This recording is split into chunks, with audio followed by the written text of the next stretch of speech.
ஓம் நம சிவாய அஞ்செழுத்து, சிவாய நம அஞ்செழுத்து. எது தேவையில்ல? அஞ்செழுத்து சொல்லணும் சார்.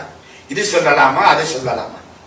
ஓம் நம சிவாய என்பது ஸ்தூல பஞ்சாட்சரம், சிவாய நம என்பது சூட்சுமமான பஞ்சாட்சரம்.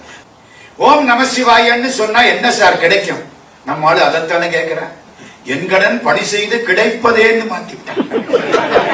அப்பர் சுவாமியே அசந்து போயிடுவார். அட பாவிகளா, மாத்துறதுக்கு எம்பாட்டுத்தானா கிடைச்சிச்சு.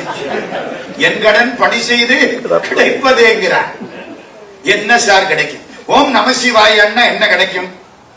பொன், பொருள், பொண்டாட்டி, புள்ளகுட்டி, பதவி, பொன்னாட, புகழ், அவ்வளவு கிடைக்கும். சிவாய நமன்னா சிவபெருமானே கிடைப்பான். எதுமா தேவையில்ல?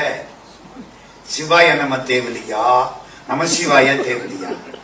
இப்ப சும்மா சிவாய நமன்னு தான் சொல்லுவீங்க. பைசா இல்லாம வாழ முடியுமா உங்களால? பைசா வேணுமா இல்லையா ஐயா? திருநெல்வேலியில ஒரு அம்மாட்ட கேட்டேன், கெட்டிக்கார அம்மா, அழகா சொன்னது, 80 வயசு வரைக்கும் நமச்சிவாய, அப்புறம் சிவாய.